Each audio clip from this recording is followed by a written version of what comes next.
Assembly Committee on Commerce and Labor. Mr. Secretary, will you please take the roll? Assemblywoman Carlton. Here. Assemblywoman Considine. Present. Assemblywoman Dickman. Here. Assemblywoman Duran. Here. Assemblyman Flores. Present.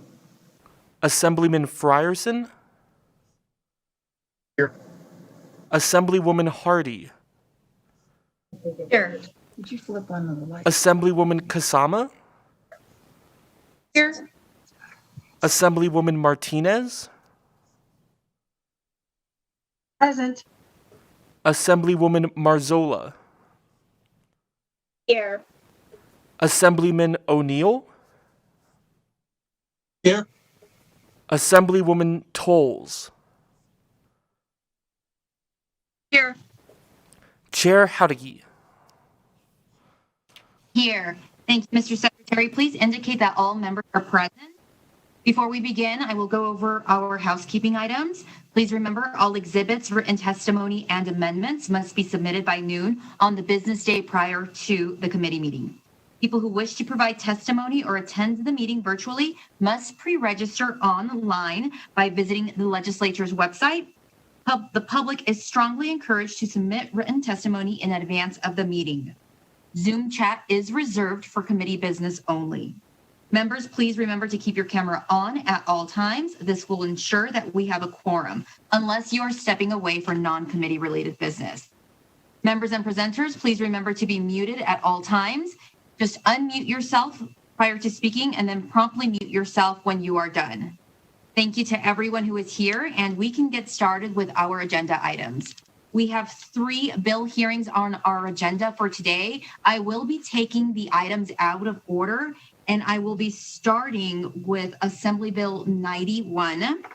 I will now open the hearing on Assembly Bill 91, and I believe I have the Majority Leader, Benitez Thompson, present to present that, along with Kathy Denauer of the State Board of Nursing and Mike Hillerby representing the Nevada State Board of Nursing. Majority Leader, are you present? I am. Hello. Welcome, and you can get started when you are ready. Thank you for joining us. Thank you so much. Good afternoon, Chairwoman and members of the Assembly Committee on Commerce and Labor. I'm Teresa Benitez Thompson, representing Assembly District 27, and I have the pleasure of sponsoring Assembly Bill 91, which seeks to add an advanced practicing registered nurse to the State Board of Nursing. A quick history of how we got to today's bill request. The APRN licensing designation was authorized in 1987 and allowed an APRN to provide some diagnostic and treatment work with patients well under the supervision of a physician. By 1991, there were 91 licensed active APRNs in Nevada. Conversation and interest about increased responsibility for the profession began to grow. Many of these attempts have been successful, but it's taken some time. In 1991, there was a failed attempt to allow APRNs to prescribe controlled substances. It would be a decade before the measure was eventually advanced by the legislature in 2001. In 2011, Senate Bill 205 required APRNs to obtain certification from a nationally recognized board, bringing Nevada into compliance with the National Council of State Boards of Nursing. In 2013, the legislature allowed APRNs to practice independently, free from the requirement to work with a collaborating physician. This was a significant policy shift, allowing the profession to flourish from 760 licensees to 3,300 licensees. In 2015, Assembly Bill 292 allowed APRNs to offer certain services via telehealth. And in the last 2 legislative sessions, their scope of work has increased as well. They can now sign death certificates. They can write provider orders of life-sustaining treatment, which is a pulse, and also write orders for home health care. The next evolution is for them to have a seat at their profession's governing board. The State Board of Nursing consists of 7 members, and Assembly Bill 91 seeks to make one of those members an advanced practicing registered nurse. I'll now defer to Kathy Denauer, the Executive Director of the State Board of Nursing, for comments.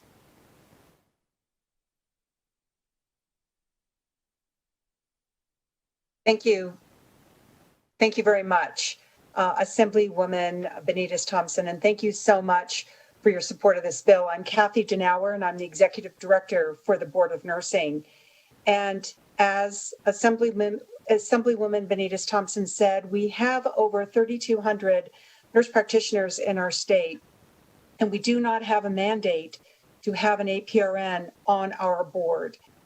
We have been fortunate that over the last 10 years, by sort of the luck of the draw, we have had an APRN who is on the board, but it is not something that has been mandated. And currently, 2 of our RN members happen to be APRNs. And APRNs represent a very significant population of nursing in our state, and having representation on the board would really complement the current makeup. AB 91 would not increase the number of board members, but would require that one of the RN members be an APRN.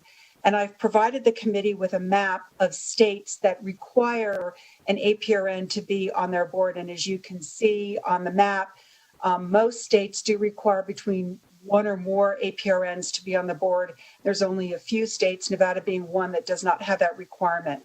So that's what we're seeking with AB 91, and I'll answer any questions. Thank you, Ms. Denauer. Majority Leader Benitez Thompson, was Mr. Hillerby going to be presenting with you as well? I think we have him available just to help answer questions, but I think Mr. Hillerby, did you have prepared comments? Michael Hillerby, for the record. No, Madam Majority Leader, do not. Here to answer questions. Okay, thank you. Members, do you have any questions? Okay, I see Assemblywoman Kasama, Assemblymember Kasama. Thank you, Chair. My question, and that certainly I'm in favor of that. That sounds like a good idea to put that into statute, what the practice is. I just had a question on section, that would be section 1, number 5, where we had before, no member of the board may serve more than 2 consecutive terms for the purpose of this subsection, service of 2 or more years and filling an unexpired term constitutes a term. And then I noticed that's being removed without anything replacing it. Is the intention that there would be no term limits now for any person appointed, that they could serve as long as they wanted, and what would be the reasoning for that? Assemblywoman Michael Hillerby on behalf of the State Board of Nursing. In 2017, the legislature added a general provision in NRS 622.207 that unless specifically identified otherwise, all Title 54 boards and commissions members are subject to 3 term limits, to 3 terms. So while drafting, legal made the recommendation that we remove that language so that we were consistent with the legislature's most recent intent in 2017. And I will tell you that language dates back to at least 1947, so predates even me. And I've been around here a while, so we don't really have the history on why there was originally that particular limit put in. But again, okay, legal made the suggestion. Now it's 3 terms. Yes, ma'am. Wonderful, thank you. Through you, Chair Haregi, to Assemblywoman Kasama, and thank you for that question, because we do want to make sure that it's noted for the record that we did have a conversation around that point with the board and during the drafting process. And as Mr. Hillerby stated, we could find no specific reason why we wouldn't want this provision of this chapter to be in conformance with 622 and that effort to make sure that all boards had some similar language in them. So I'm glad you asked that, so we get a chance to put our thinking on the record there. Yes, it seems very reasonable. Thank you. Members, any other questions for our presenters? Okay, seeing none, I am going to move into testimony in support of Assembly Bill 91. I believe we do have some people signed up who would like to give testimony on video. Do I have Paige Barnes with the Nevada Nurses Association?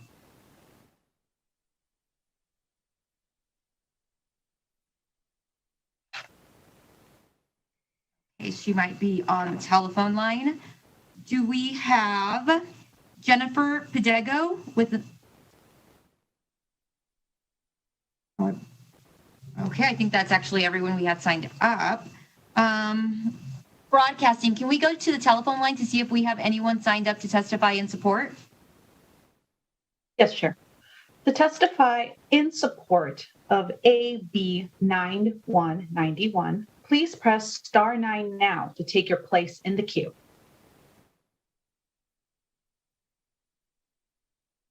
Again, to testify in support, please press for AB 91, please press star 9 now to join the queue.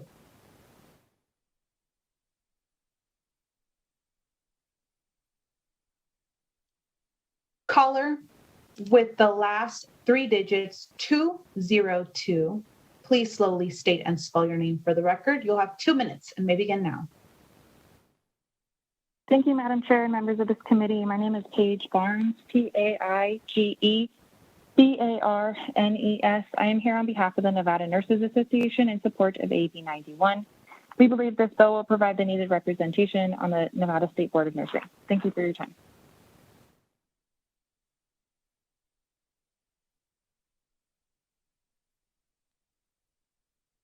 Caller with the last 3 digits 400. Please slowly state and spell your name for the record. You'll have 2 minutes and may begin now.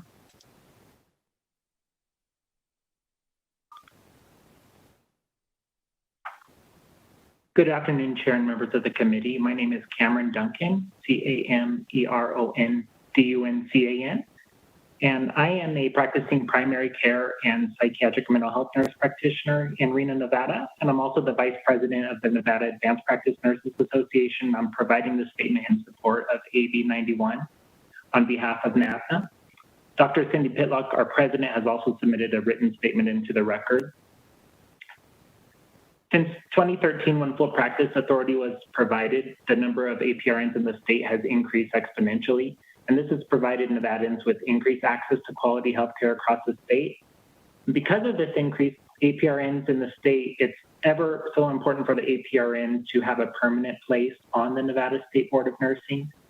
APRNs practice in many different specialties, including mental health, women's health, primary care, and others. And having an APRN on the board will provide for a more clear understanding of the scope of practice of nurse practitioners and other APRNs across the specialties. They will advise the board on prescribing standards, and they're also able to provide expert and case review and decision-making on disciplinary cases, which is important to protect all Nevadans across the state. It's also important to note that Nevada State Board of Nursing is a member of the National Council of State Boards of Nursing. This council is responsible for implementing policies and setting licensing standards for nurses.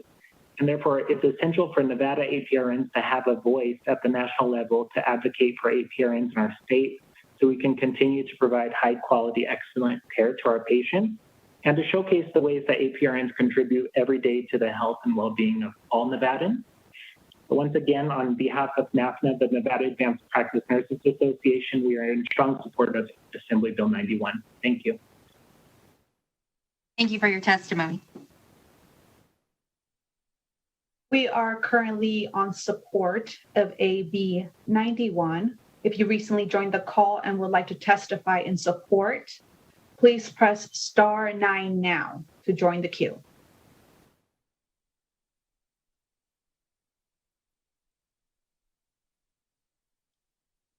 Chair, there are no more callers in support at this time. Thank you. I will now hear testimony in opposition of Assembly Bill 91. I have 2 people signed up for video. Is Miss Sonia Rich Mazzeo from the Alma Clinic on with us?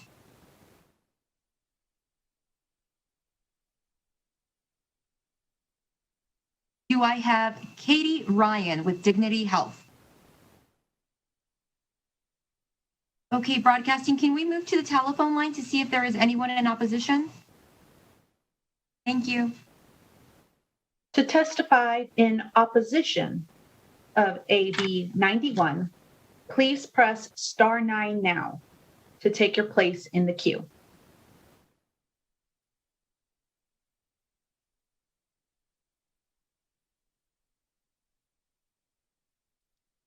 Again, to testify in opposition of AB 91, please press star 9 now to take your place in the queue.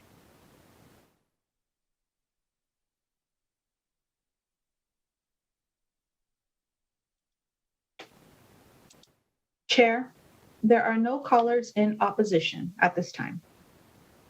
Thank you, Broadcasting. I don't have anyone signed up to testify in neutral on video. Can we check the phone lines to see if there's anyone on the phone to testify in neutral? Thank you. To testify in neutral on AB 91, please press star 9 now to take your place in the queue.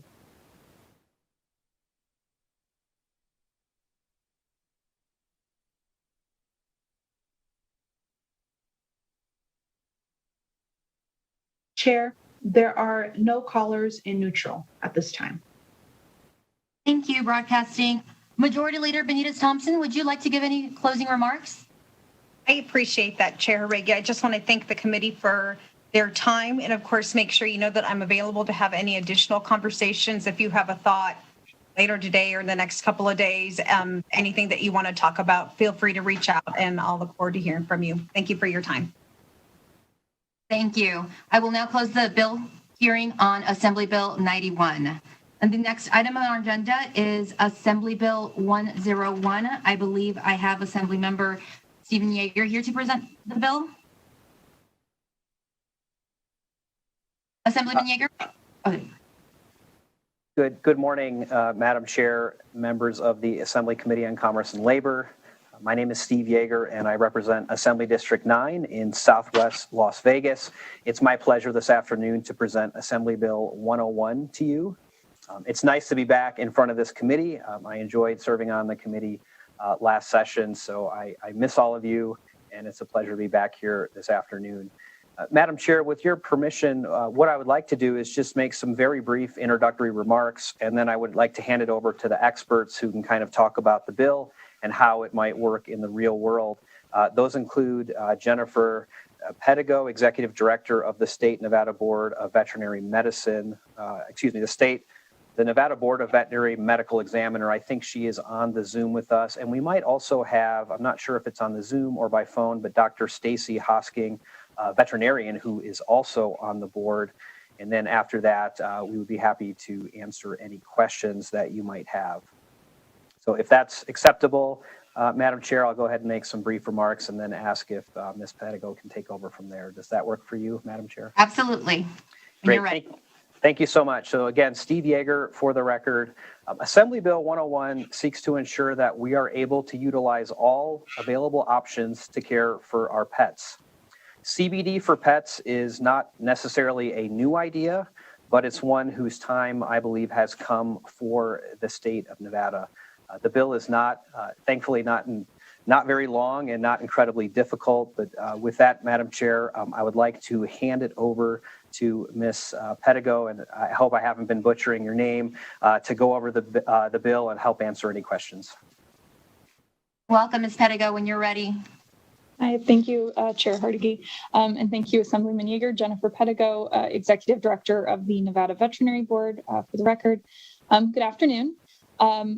So the board office over the years has received quite a number of inquiries from professionals and the public confused about their ability to have these conversations and discuss the use of CBD. There isn't a lot of clarification in the state and especially from the federal government.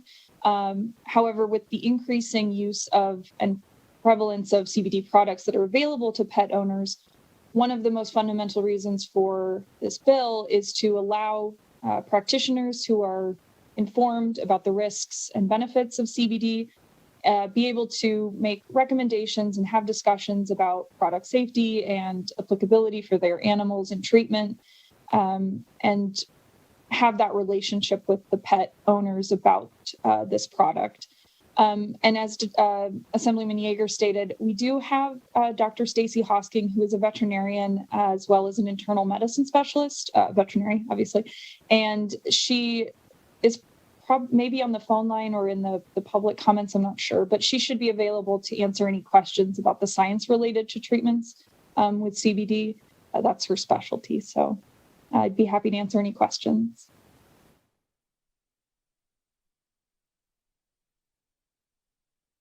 Members of the committee, any questions for our presenters?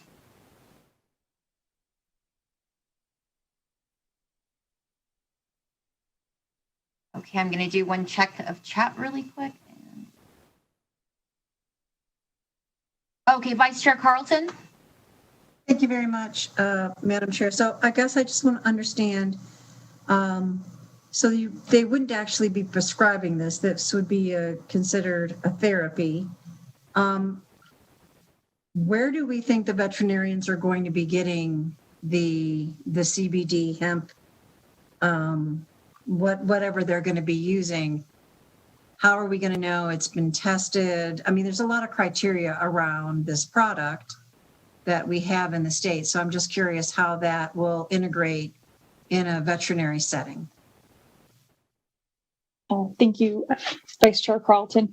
I think Dr. Hosking could speak specifically about types of products, but typically in the sale of this, and you're correct, there is no prescription. It's a recommendation. Now, by the definition of this that is in this bill, which is the threshold of THC less than 0.3%, that is the threshold of the federal farm bill, which stipulates that that is considered a hemp product. So the testing of these products, which is, there is an issue with the federal testing. Obviously, the FDA does not test these like they do with other supplemental products, but we do have testing capabilities here in Nevada. And a lot of these independent companies do test independently. And from what I understand in discussions with Board of Pharmacy, the stipulations of the practitioners have to be that they have at least investigated the efficacy or the testing parameters of these products so that, we're not getting a snake oil issue here. But in terms of a regulatory framework, that only exists insofar as it already does exist, I guess I would say. And again, I don't know if Dr. Hosking is available or if she's on the public line, but she might be able to expound more on that. Dr. Hosking, do we have you on the line? Did you want to provide additional comments? Madam Chair, this is Steve Yeager. I don't see that she's on the Zoom with us, but I suspect she may be on one of the call-in lines, or else maybe she had a technical difficulty. But might I suggest for questions like those, when we go to supportive testimony, I think if she's on the phone, she'd be able to answer them. And if for some reason she was not able to join us today, I'm taking notes of all these questions, and I certainly can circle back and get those answered for committee members. Okay, sounds good. I do have other members in the queue. Assemblymember Dickman. Thank you so much, Madam Chair. I just wanted to thank Assemblyman Yeager so much for bringing this bill. About 3.5 years ago, I had a Yorkie who was treated by actually Dr. Hosking. And she had several tests done. Nothing was conclusive, but it was a respiratory thing. And I asked about CBD treatments, and of course, they could not guide me because it was illegal. So I did it on my own. And not that I think it would have saved the dog, but I think her last days would have been far more comfortable if they had been able to guide me. So thank you so much. Appreciate it. Much needed. Thank you, Assemblymember, for your comments. I have Assemblymember Considine next. Thank you, Madam Chair, and thank you for the presentation. My question might be one that requires some follow-up afterwards, but you've mentioned veterinarians who are informed, or veterinarians have investigated the CBD and how to work with it. My question is, are there any training or education that veterinarians who are not familiar with this can get, or is there some way for them to find more education and more information about it?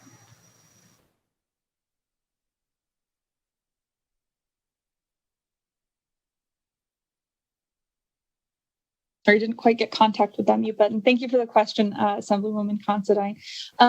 So yes, short form, there are continuing education courses that are available, both from a scientific and treatment perspective and using it as a therapy, and then also from a product safety and efficacy standpoint. We don't have specific, or at least our board does not have specific requirements requiring that, but there is that information available to practitioners. Thank you very much, and thank you, Madam Chair, for allowing the question. Thank you for your question. Any members, any other questions for our presenters? Assemblymember O'Neill? Thank you, Madam Chair. And I apologize, I'm having internet issues also. I just need some explanation, if they could, on section 1.2, where it reads, the board shall not take any disciplinary action against a licensed veterinarian, et cetera, engages in the practice of medicine solely for administering or recommending the use of products pursuant to subsection 1. So the only thing the vet is working on is CBD only. Can you explain that, where that would be in the practice? Thank you, Assemblyman O'Neill. I don't know if I specifically understand your question. The inclusion of that was to ensure that, and again, the very specific nature of that statement is the solely. So it's an additional protection for practitioners to understand that the board is not interested in disciplining just for administering CBD, but any other clinical decision-making, any requirements for testing or use or communication with the owner, informed consent about risks and dosages, that all pertains to actions that are overseen by the board. It's just the sole act of administering it would not be considered disciplinary, a basis for disciplinary action. I don't know if that answers your question. I appreciate that, because I read it differently, that was this entire practice was it's CBD pups. It's just this particular act in that respect. If I may, I have a secondary question, Madam Chair. Yes, Assemblymember O'Neill. Thank you. How prevalent is the usage of CBD with treatment in veterinary medicine right now? And what do you think this may expand to? Thank you, Assemblyman O'Neill. And I do think that would be, I can get about halfway to that question. And Dr. Hosking may be able to answer it further. We don't have information on how it's being used now in veterinary practices, because as far as we know, it's not being discussed or used in veterinary practices because of the lack of this protective layer, at least for those discussions. In the the pet owner avenue, I imagine that it's a very big industry, just on the basis of the prevalence and saturation of these products that are available either online or in just the general marketplace. So I do foresee it being a decent market. It does have limits if it's used, when used appropriately. It's and advertising, obviously, for scope of this treatment for, it's not going to cure cancer, at least as far as we know, based on medical evidence from veterinary studies that have been done, but it does have great potential for use in pain management. There's studies being done for epilepsy. And again, that's information Dr. Hosking could speak to. But given the current market for pets in general, there is a large basis for which this could be used. There's a lot of interest out there. I appreciate that. Thank you very much. You're welcome.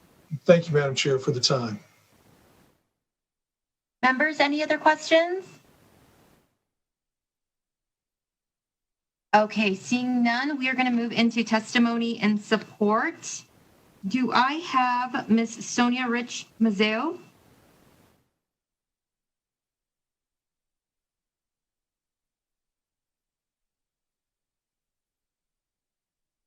Okay, broadcasting, can we check the telephone line to see if there is anyone signed in support? To testify in support of AB 101, please press *9 now to take your place in the queue.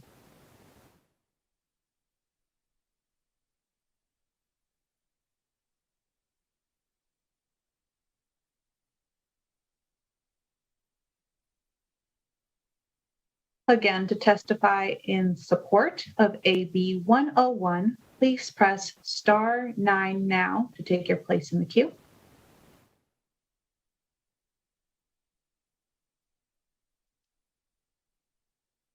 Chair, there are no callers in support at this time. Thank you, Broadcasting. And it looks like I did have Dr. Stacy Hosking signed in support. She might have just had technical difficulties and not been able to get on video. Okay, I don't see I have anyone signed in on video for opposition. Can we check the phone line to see if there's anyone on the phone line for opposition? To testify in opposition of AB 101, please press star 9 now to take your place in the queue.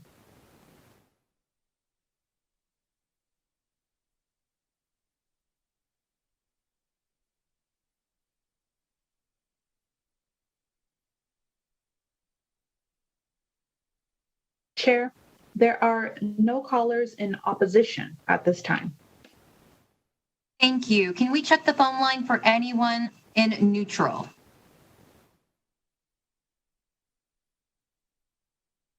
To testify in neutral for AB 101, please press star 9 now to take your place in the queue.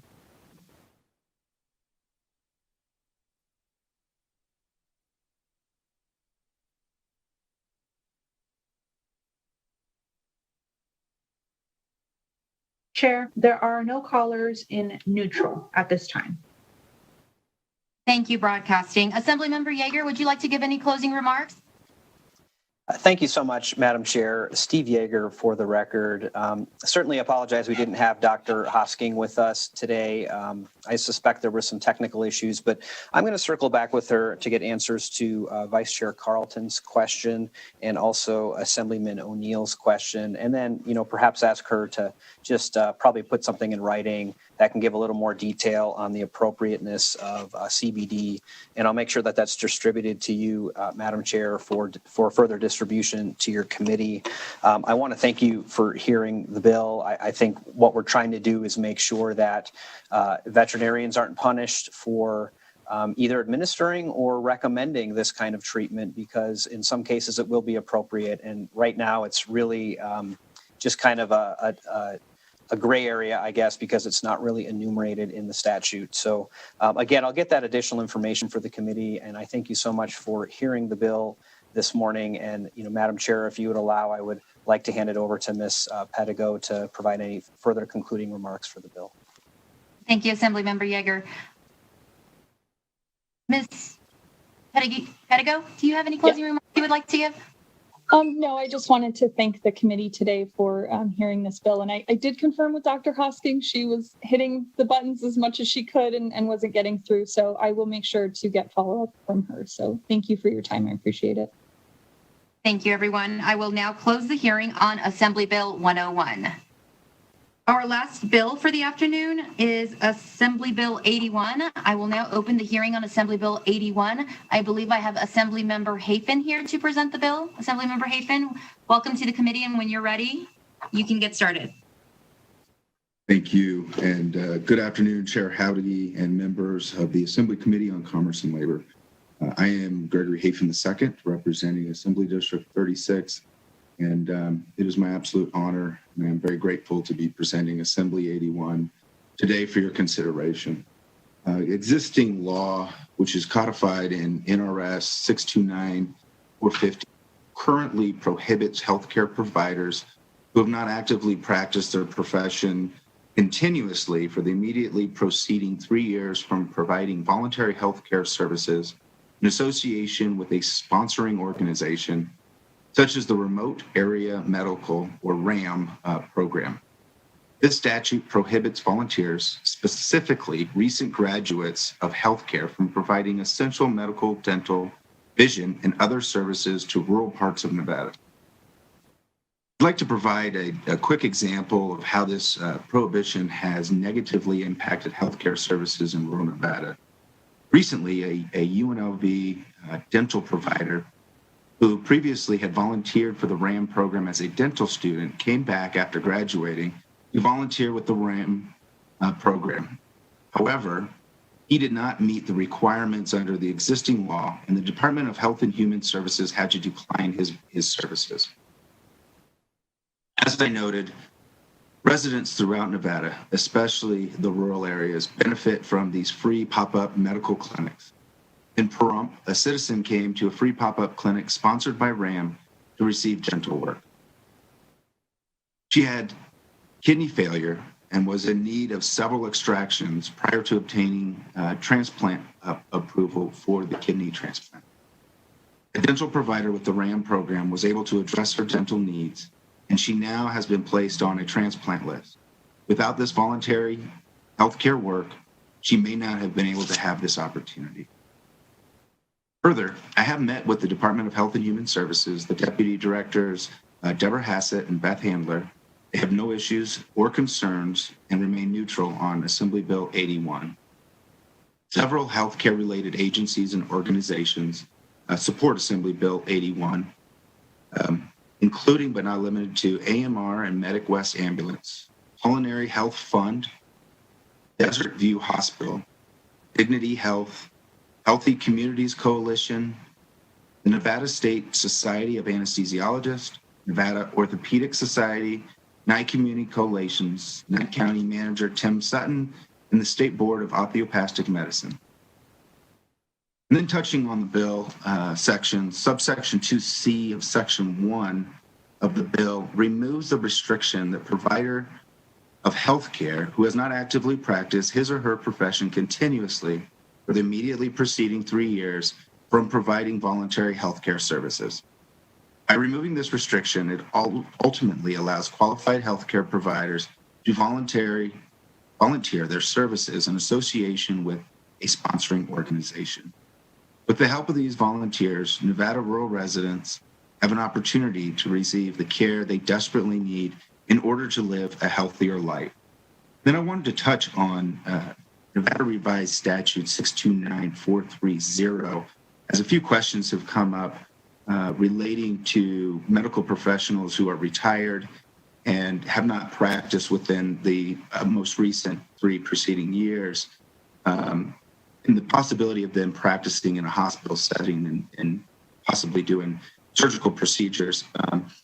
This statute defines sponsoring organization as an organization that, 1, organizes or arranges for the provision of voluntary health care service in association with 1 or more providers of health care, and 2, is registered with the division pursuant to NRS 62946. I have Caroline DeBerry, the Chief External Officer for RAM, here to touch a little bit further on that. But before I turn it over to her, I am proposing a very minor amendment that I'm very happy to do, as this was a pre-filed bill.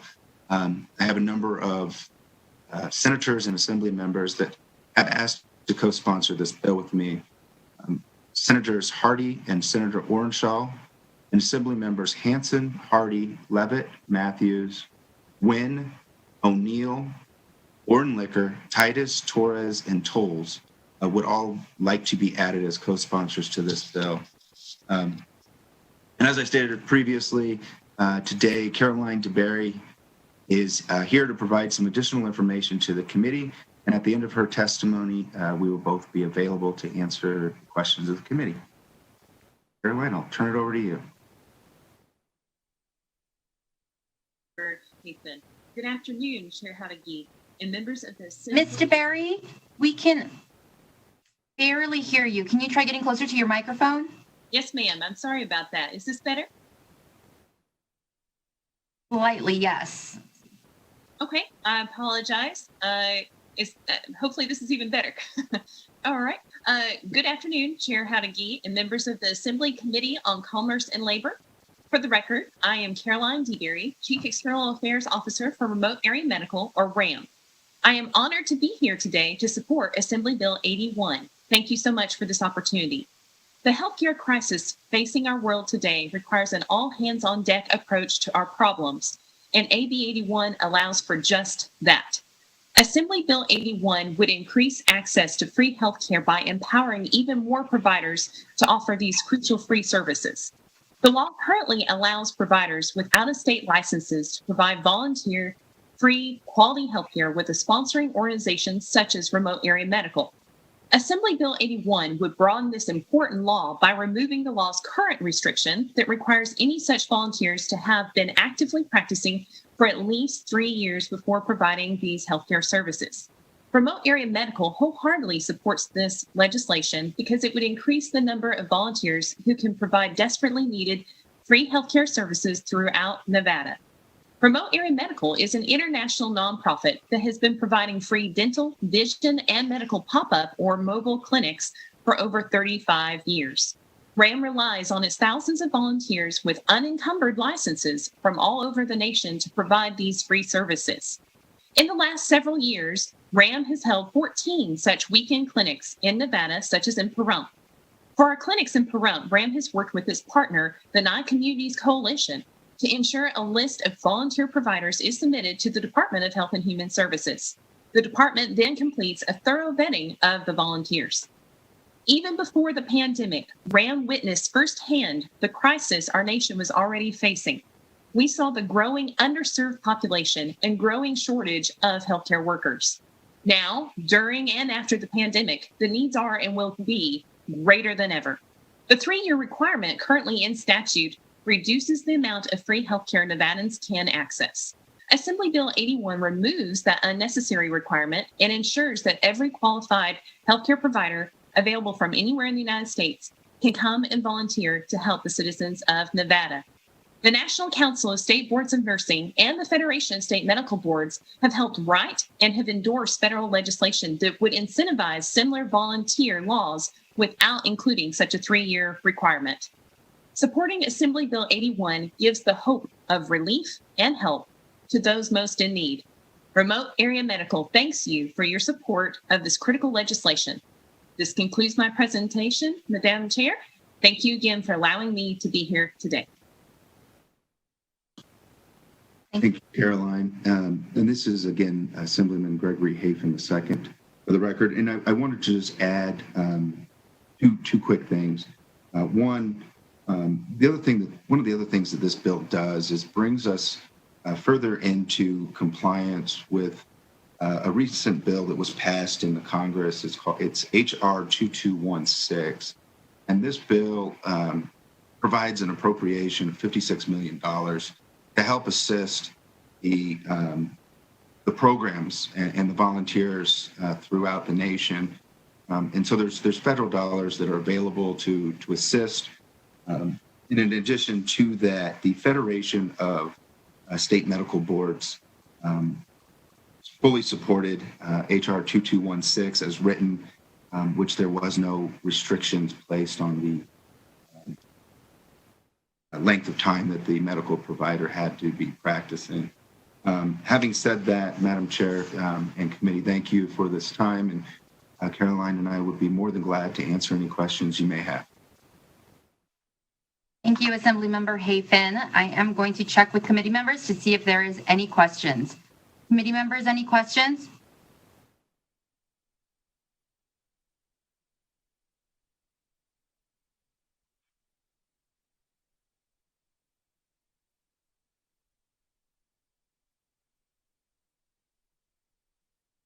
Vice Chair Carlton? Here we go. Thank you, Madam Chair, and good afternoon, Mr. Hafen. So I guess one of the things I'd like to clarify, though, is you read off a list of folks that were in support, but only some of those I have letters on. So if they're listed on another document as in support, I'd like to get a copy of that, because I see that you do have some of these other letters here, but you listed some that weren't. So if those are available somewhere and I've missed them, I'd like to be sure and get a copy. And this is basically changing Assembly Bill 228 from the 2013 session that I worked on with then Assemblyman Tom Grady on this issue. And he did a very good job of trying to address an issue that had come up and being able to get, and this was really more focused on volunteers coming in from outside the state rather than from inside the state. There was never talk of recent graduates. Really, we were looking at experienced medical providers being able to come in and volunteer in the state to give these services. And in going back and rereading it to make sure that I remembered correctly, we specifically put that 3 years in because we wanted to make sure that folks had some experience and knew what they were doing. And we also wanted to be able to take a look at their record in case there had been a problem in another state. We didn't want someone who was having issues coming to Nevada. This is, of course, all about public safety. You want to give people health care, but you want to make sure that you've got the appropriate person giving the health care, especially since the way Nevada has it structured is that if it's volunteer health care, you're protected by the Good Samaritan law. So the patient has no recourse if any harm is done.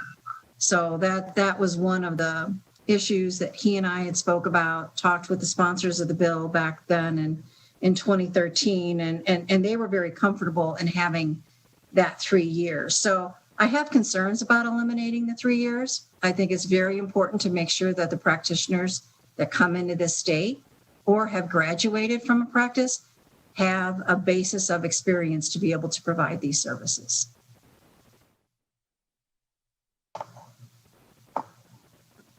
Assemblymember Hafen, do you? Yes, through you, Chair, to Assemblywoman Carlton. I would be more than glad to provide you with copies of the letters of support. It was brought to my attention during this committee hearing that some of the letters of support, for some reason, were not able to be uploaded to Nellis. And I guess that's been an ongoing problem with our virtual committee hearings and part of the issues of trying to Zoom everything. But I would be more than glad to address that. In regards to the previous legislative intent not being for recent graduates, I greatly appreciate you bringing that up.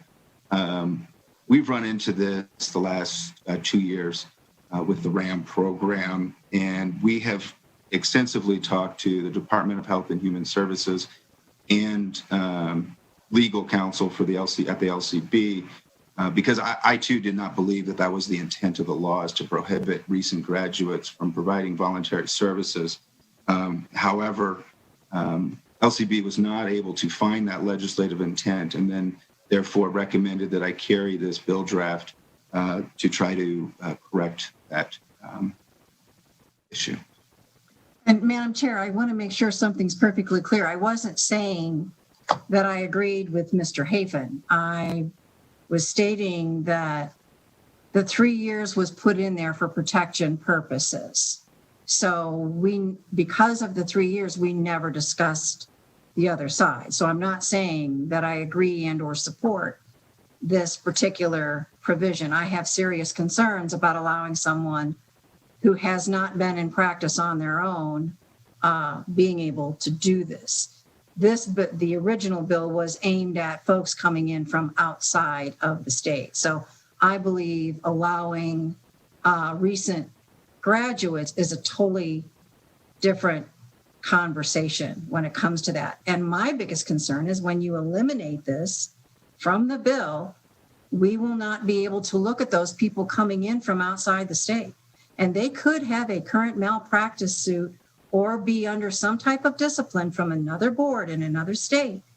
And there's nothing we'll be able to do about it because we will have eliminated that 3 years. So that's my biggest concern. Thank you, Madam Chair. Thank you, Vice Chair Carlton. I believe Speaker Frierson. Thank you, Madam Chair, and thank you, Assemblyman Hafen, and thank you for getting back to me. You provided us with a copy of the bill, and my question, and I addressed it with you, was actually looking at the 3-year provision differently. Just correct me if I'm wrong. My reading is that by removing it, there is no time requirement or limitation. So it could also go the other way. And was it contemplated that someone could not practice for 20 years and be able to provide this service? So it's kind of on the opposite end of the spectrum of a new practitioner. If that was contemplated, and I believe you, you addressed that. I think it'd be important for it to be on the record how that is, if that's taken into consideration. Thank you. Through you, Chair, to Mr. Speaker. And I appreciate the question, and it brings it back to Assemblywoman Carlton's question as well.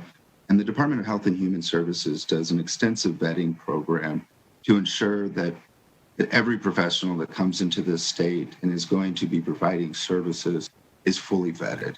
And in addition to that, in a hospital setting, which this bill doesn't really affect the hospital settings, they would have to go through the privilege program, our process, which is a 6 to 8 month process of vetting the individuals. And I do have Ms. DeBerry here that can hopefully further expand on how the vetting process goes. So we do ensure that everyone that comes here to practice doesn't have those outstanding malpractice concerns and is fully qualified to do so. Caroline D. Berry, through you, Chair, to Assemblymember Hafen. Thank you so much for this opportunity to clarify. So again, and I'll lean closer to the microphone again. So again, I'll use the Pahrump Clinic examples. Those are our most recent Nevada clinics.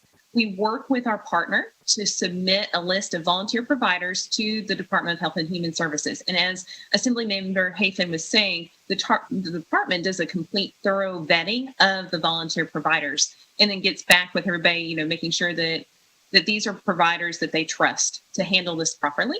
The other key piece of that is RAM, of course, also does our check to make sure that there is no unencumbered license.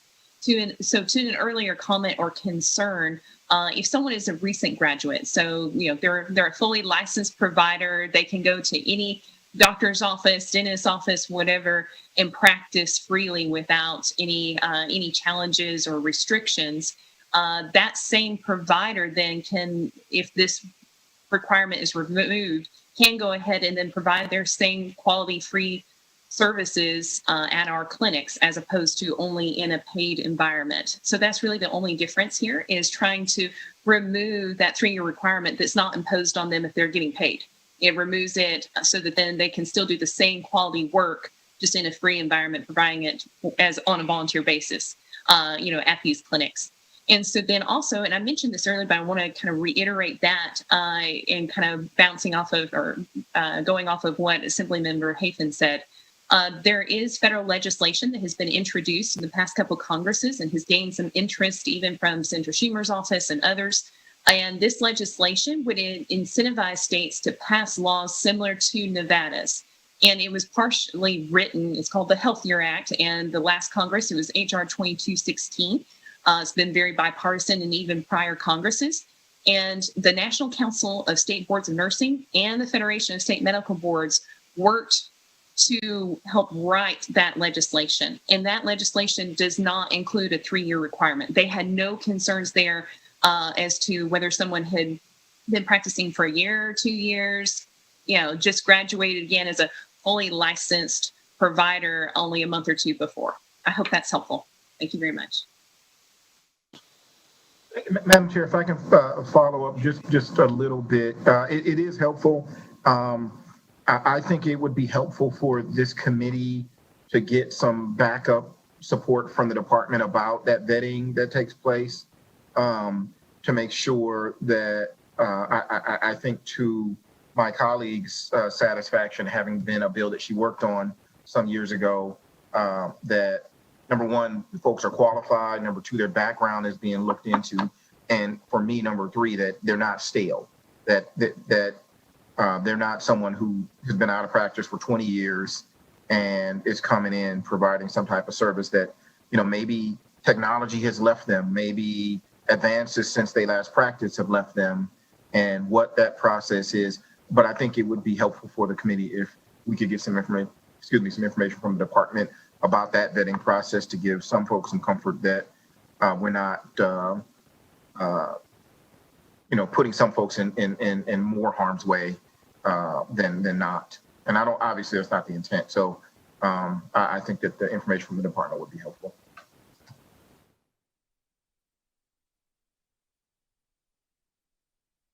Thank you, Speaker. Members, any other questions for our bill presenters? Assemblymember Hardy? Thank you, Madam Chair, for the question. And thank you, Assemblyman Hafen, for bringing this forward. My questions are just a little bit different. So she mostly talked about the RAM organization. So would it be primarily limited to rural areas, or it could be throughout the state? And then if you could just talk a little bit about the specifics as to what these volunteer providers could do. Like, you mentioned dental, some vision. Is it like just routine physicals? I'm assuming like they're not going to be doing anything extensive. So if you could just talk a little bit about those two items. Thank you, Chair, through you to Assemblywoman Hardy. This program has actually been used currently throughout the entire state. So this legislation change would affect the entire state. And I'll let Ms. DeBerry kind of elaborate a little bit more on how that works. Thank you very much. Caroline DeBerry, through you, Chair, to the Assembly member. Yes, that is correct. This would apply to throughout the state. This is not exclusive to rural. As a little background, Remote Area Medical was founded to really address rural regions, but a lot of times the requests that we have actually do come as well from metro areas and so on. It's really wherever there's a healthcare shortage need. And yes, we do very primary care type services. We're certainly not going to be trying to do some complex surgery like brain surgery or anything like that. We usually set up in a location such as a fairgrounds, gymnasium, so on. We bring in the necessary equipment, make sure everything is sterilized and so on.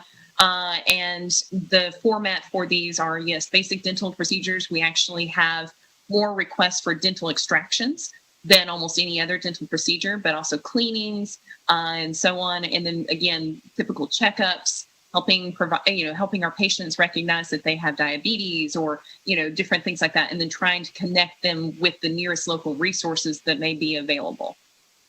I hope that answers your question. Thank you very much. Yes, thank you. I appreciate that. That gives some clarity. And, I too agree that we want to make sure that the people that we are volunteering, they're properly vetted and, so that we have that security and safety as to these folks that are providing services. So thank you. And I want to follow up on Assemblymember Hardy's question, and you might have answered and I just missed it, but is there a list of services that can be provided and a list of services that can't be provided at these fairs?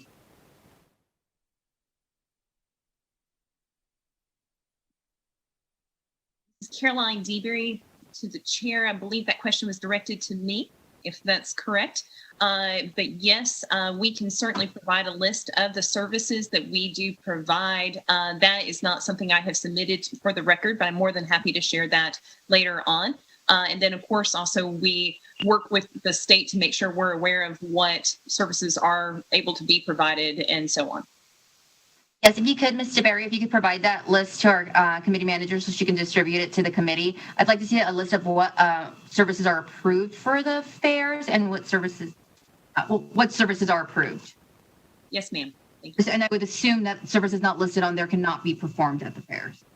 I have Assemblymember Dickman next. Thank you so much, Madam Chair. I just wanted to say it with the critical medical shortages that we have in our state, and especially in the rural areas. It just seems to me that we really need this badly, as long as the providers are vetted and qualified. So I was hoping to be able to sign on to the bill, Mr. Hafen. Is that possible at this point? Chair, through you to Assemblywoman Dickman. First and foremost, I would be more than glad to add additional co-sponsors. And it's an honor to be here today and an honor to have as much support as I do. And then I did want to just touch on what you just stated, because I do agree with the governor's recent executive directive that is actually doing exactly what you just said. It's allowing medical professionals that are licensed in any state to come in here and actually work, whereas my bill is just opening up the voluntary portion of this. And so I think many of us know that the governor and I don't always agree on things, but this is one thing that I do agree with him and think that he's done an excellent job on. Thank you, and thank you, Madam Chair.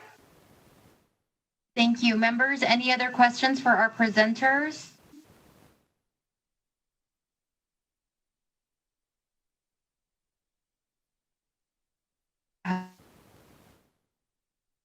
Okay, seeing none, I am going to move into testimony in support of Assembly Bill 81.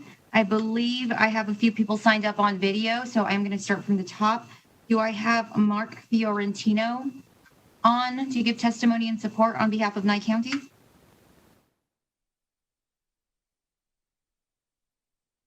Okay, do I have Ryan Muccio?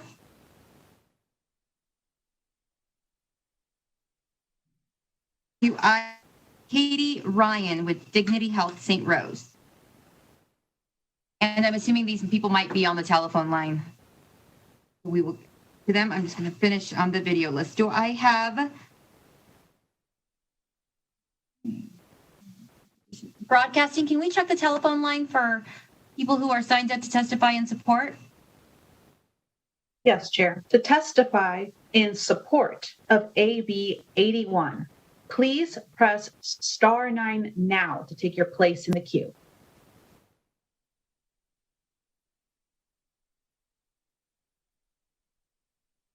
Again, to testify in support of AB 81, please press *9 now to take your place in the queue.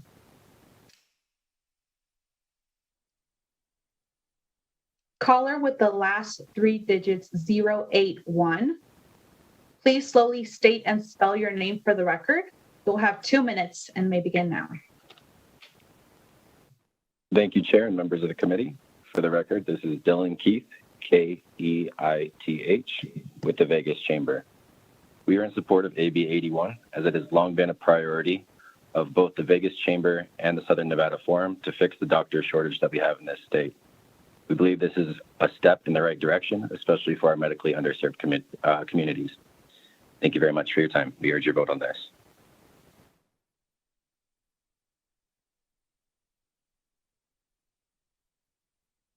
Caller with the last three digits 559.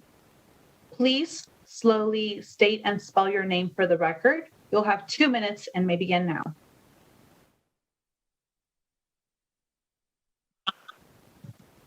Thank you, Chair Howdy, and to all the committee members. My name is Ryan Muccio, Ryan, M as in Mary, UCCIO. I'm the co-chair for the Pahrump Remote Area Medical Events, as well as the secretary of the board for the Nye Communities Coalition, which is the sponsoring organization for the RAM Clinic the past 6 years. I'm calling today to voice my support for AB 81, as I have personally witnessed over the past 6 years how counterproductive the portion of the law in question has been to our ability to serve individuals who otherwise would not be able to access quality health care. As Assemblyman Hafen mentioned, during the 2020 RAM event, we met a lady who was not able to receive a kidney transplant until she cleared up infections in her mouth. Fortunately, because of our partnership with UNLV dental students and other dental providers, last year we did have enough dental providers and were able to provide care for her, and she was able to make it onto the transplant list. Without an event like this, there's no telling what the outcome would have been. On behalf of our entire RAM committee and the citizens who have received care from our clinics, I would greatly appreciate your support of AB 81. Thank you for your time and consideration.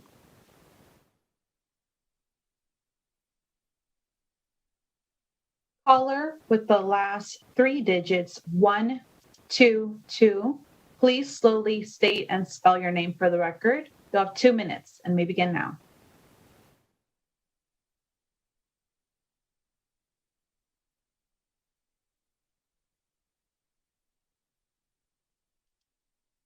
Again, caller with the last three digits 122.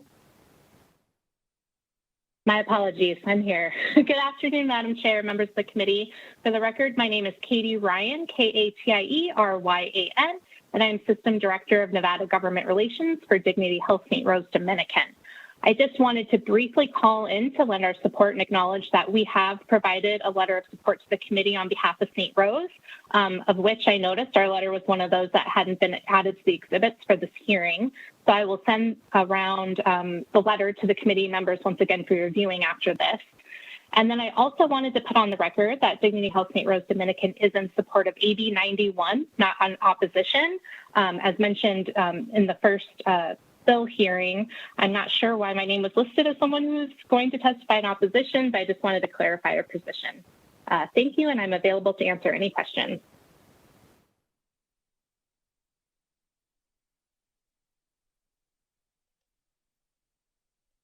Broadcasting, do we have...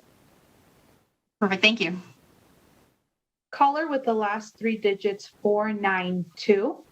Please slowly state and spell your name for the record. You'll have 2 minutes, and we begin now. Madam Chair, members of the committee, it's Mark Fiorentino. Last name is Fiorentino. Thank you for the opportunity to speak briefly. I do represent Nye County, and I am calling to express our support of this bill. As you've heard, obviously, there are a number of people in Nye County, especially in Pahrump, and I suspect in many other areas of the state, who depend on these volunteer services to obtain medical care. In fact, many of them probably would have no access without the volunteers. So we're supportive of the bill, and I am offering my services to Assemblyman Hafen and you, Madam Chair, and the committee members. It seems like the concerns that have been raised about making sure the professionals are vetted and qualified and up to date on knowledge is something that we can work through, and I'm happy to work with the sponsor of the bill and the committee to help get us there, and be happy to answer any questions that you have. You should have, as part of the record, a letter from Tim Sutton, who is the Nye County manager. If not, I'll make sure that you get that, and we can include it in the record. Thanks again.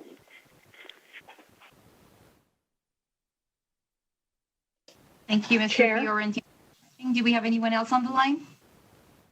Chair, there are no more callers in support at this time. Okay, thank you. I am going to move into opposition now. Do I have a Stephen Cohen on video? Broadcasting, can we check the telephone line for anyone who has signed up in opposition? To testify in opposition of AB 81, please press *9 now to take your place in the queue.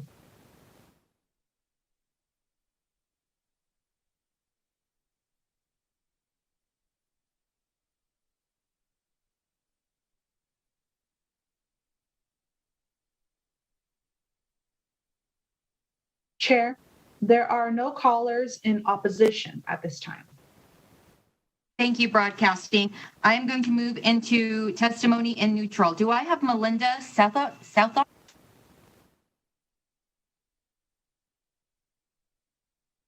Yes. Hi, Madam Chair, members of the committee. Thank you. This is Melinda Southard with the Nevada Division of Public and Behavioral Health.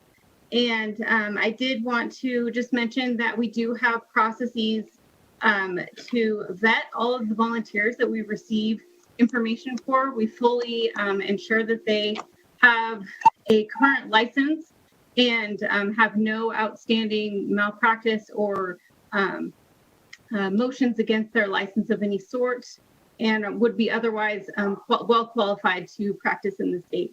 And I'd be happy to send documentation that provides support of our processes to the committee managers for your review. Thank you.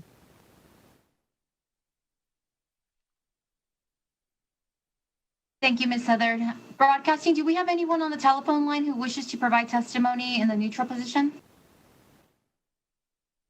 To testify in neutral on AB 81, please press star 9 now to take your place in the queue.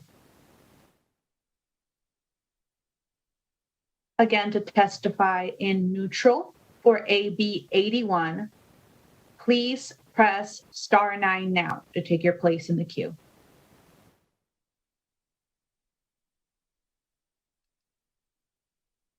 Caller with the last 3 digits 343, please slowly state and spell your name for the record. You'll have 2 minutes and may begin now. Hello, thank you for this opportunity, committee chair and assembly members. My name is Stacy Smith, Stacy Smith. I'm the CEO of Nye Communities Coalition. We serve the counties of Nye, Esmeralda, and Lincoln. Nye Communities Coalition has hosted the remote area medical for the last 6 years and has collaborated on a variety of other volunteer medical events in our rural frontier communities for many years. A key issue in our area and across the state is our access to medical, dental, and vision care. Much of the state is identified by the HRSA and the USDA as medically underserved areas. The volunteer-based events are so important to our community members, and they give us this opportunity to get access to the medical, dental, and vision care that many of them would not have. The process established through the registration of the sponsored free healthcare events that Ms. Southard was just speaking for allows the state of Nevada and the host agency to screen those healthcare providers to ensure that the medical professionals are going to provide quality, safe care to our communities. I participate in this process every year and engage with the Division of Health to ensure that the professional volunteers are qualified and able to safely serve our community members. They're going to be referred back to the staff at Nye Communities Coalition for follow-up. They're going to be contacting us, so I'm going to want to make sure that these people are receiving the best possible care. They're my neighbors, there's my friends, they're my clients, and I'm going to be interacting with them for years to come. Removing the restrictions on the years of practice will allow us to increase the number of community members served while continuing to deliver those quality services. During the 2019 RAM event in Pahrump, one community member told me this was the first dentist that she had seen in more than 15 years. Every year we run into those kind of scenarios, and every year we are unable to meet the full needs of our community, and we would really appreciate your efforts to help us increase the number of people that we can serve. Thank you.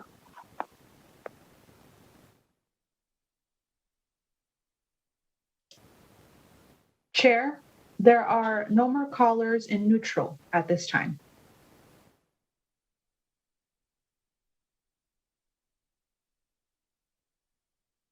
Thank you, Broadcasting. Assemblymember Hafen, would you like to give any closing remarks? Thank you, Madam Chair and committee members. I greatly appreciate the opportunity to present today. And as promised, I will provide you with a couple of the letters of support that for some reason did not make it up on Nellis. And we will work on getting you some additional information on the vetting process as well as the list of services that are approved. Having said that, I thank you so much for this opportunity and look forward to answering any further questions you may have. Thank you. Thank you, Member Hafen. And yes, it was the list of services provided at the fairs, what type of vetting is done, and then also just the documentation on how you address the point that Speaker Frierson made as well on a practitioner who might be licensed for 20 years but has been out of the practice for 20 years, making sure that they're still, that they're not stale. Thank you. I will now close the hearing on Assembly Bill 81. Members, this brings us to our last item on the agenda, public comment. I do not see anyone signed up on video for public comment, so we can go to the telephone lines. While we give people who might be listening over the internet time to call in, I will go over some quick reminders when it comes to public comment. I would like to remind those who will be testifying under public comment or providing public comment that this is an opportunity to discuss general matters that fall within the purview of this committee. The public has been given time to support or oppose specific legislation, and we open and close hearings on bills so that we establish a record of the public testimony on the bill. Therefore, public comment is not intended to be a continuation of a bill hearing. Broadcasting, can we check to see that to see if there are members or public on the telephone line to give public comment? To take your place in public comment, please press *9 now to join the queue.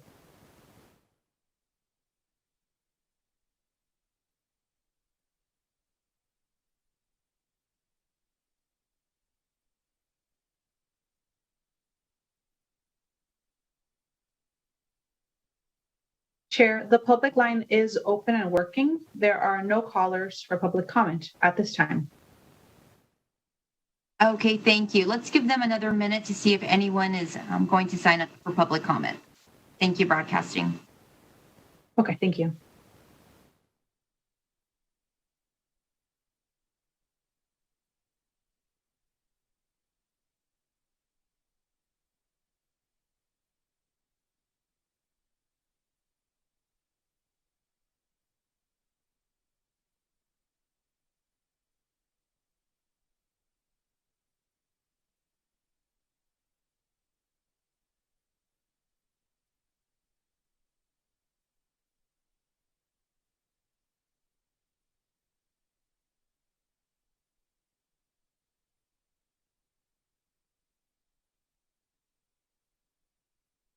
Broadcasting, can we check to see if anyone has signed up for public comment? Yes, Chair. To take your place in public comment, please press *9 now to join the queue.